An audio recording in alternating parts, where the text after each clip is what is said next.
Before we start, quick but important note. This is about last resort survival when there is no law, no help coming, and your life is in immediate danger. I'm not telling you to be a movie hero, break the law, or go looking for violence.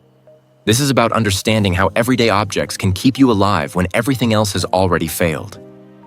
When society collapses, the scariest thing isn't the lack of food or electricity. It's the sudden realization that no one is coming when someone kicks in your door. Police lines are dead. Ambulances aren't moving. Neighbors are just as scared as you are. In that moment, all you have is what's already in your house and whatever you figured out before the chaos starts. That's where these 5 normal household items quietly turn into terrifying weapons in the right hands. And yeah, they can absolutely be lethal if misused or used with enough force.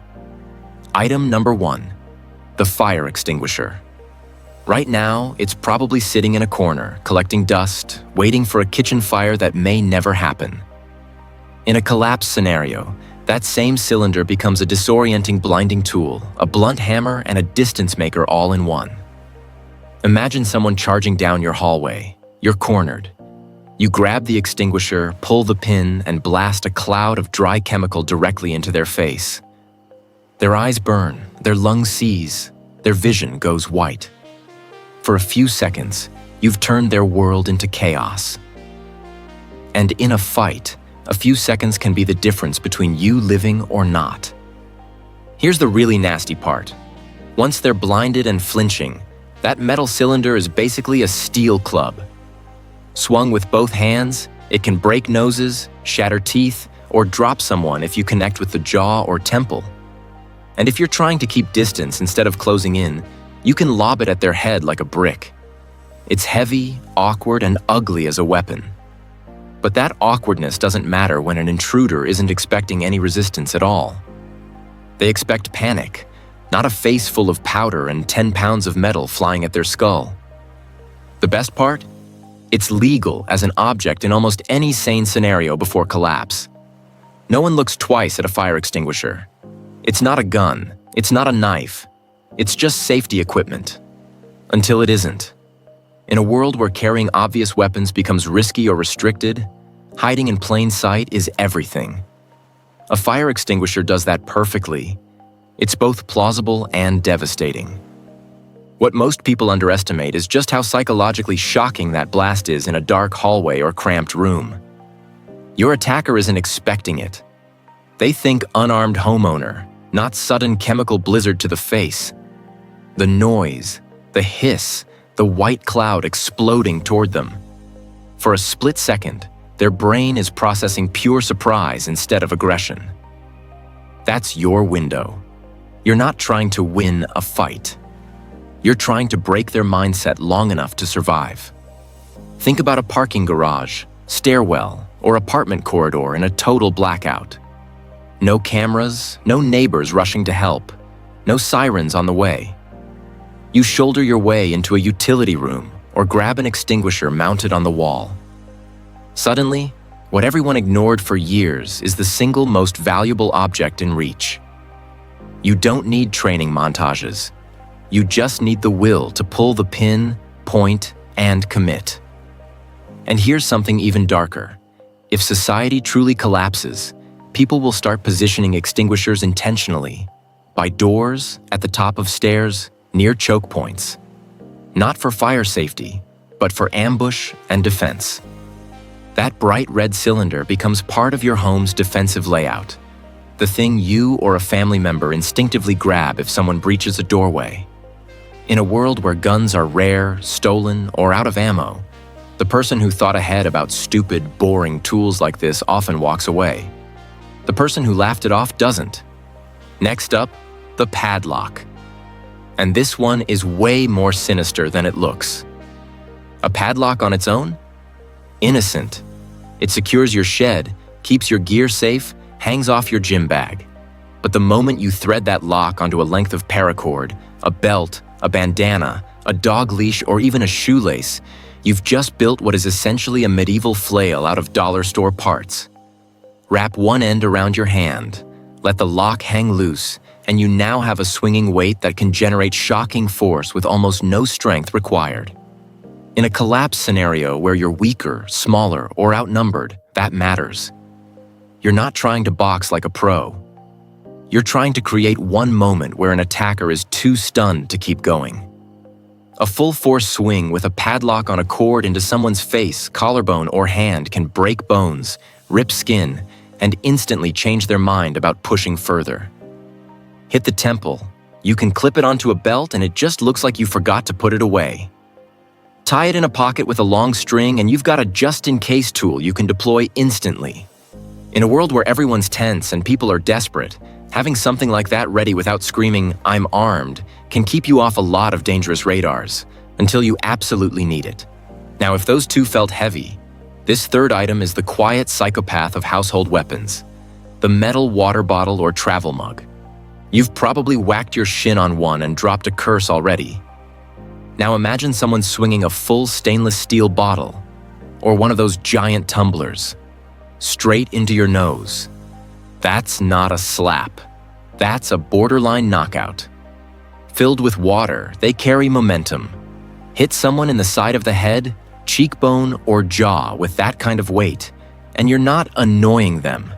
You might drop them cold or fracture something critical. In a collapse, water bottles are everywhere.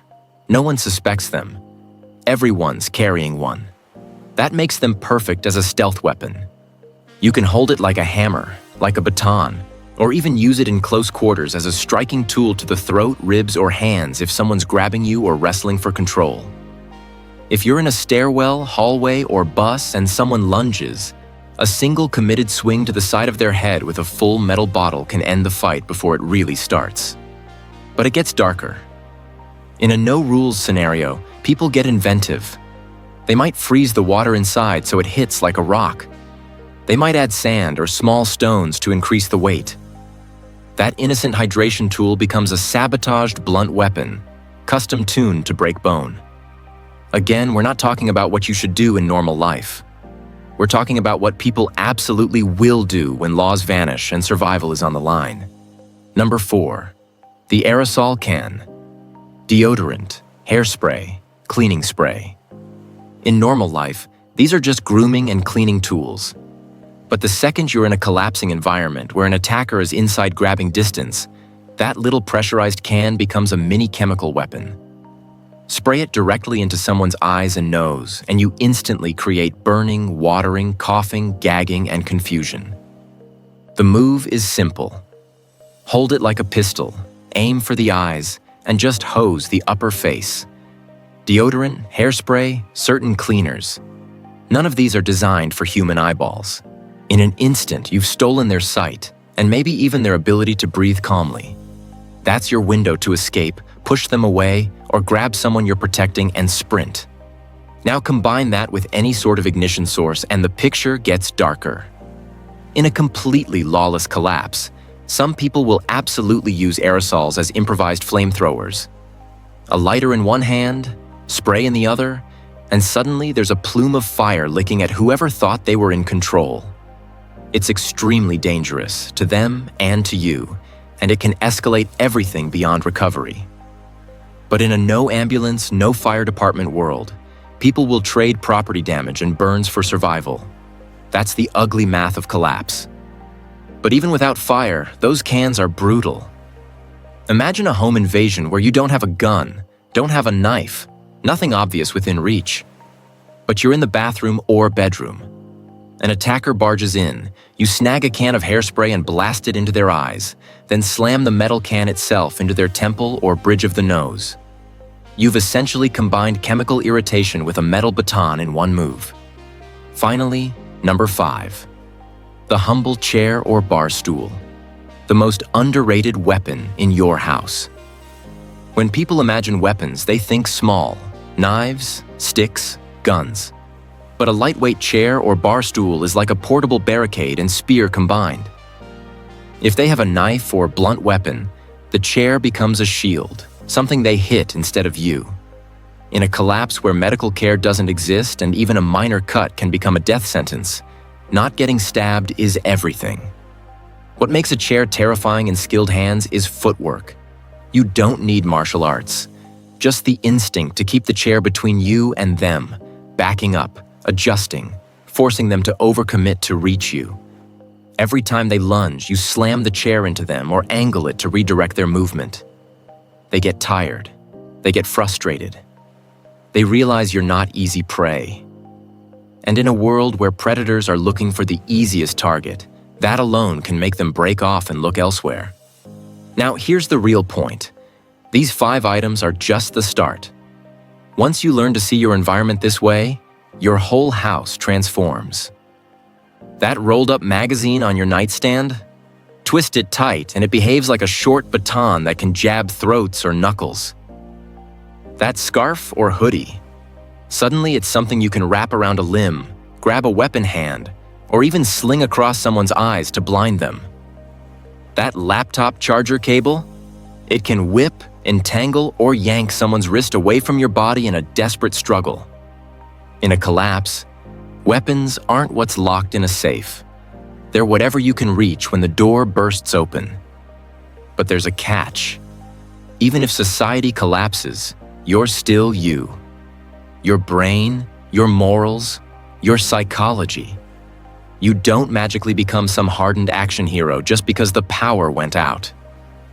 These household items can absolutely be deadly, but they're tools, not cheat codes.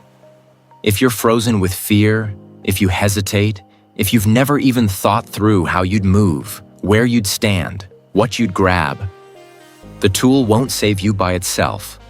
That's why mindset matters. If you ever, in your worst-case planning, imagine a breakdown of normal order, you need to mentally rehearse scenarios. Someone kicks the front door at 3 a.m. What's the first item you grab from your room?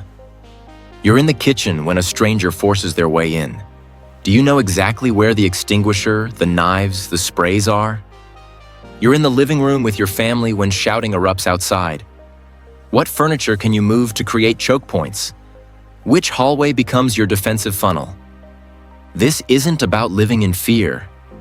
It's about reducing the shock if the unthinkable ever happens.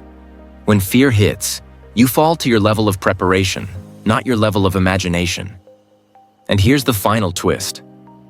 Improvised weapons are a double-edged sword, literally and metaphorically. Everything you can use against someone else can use against you. If you're relying on a metal water bottle, an attacker might be too.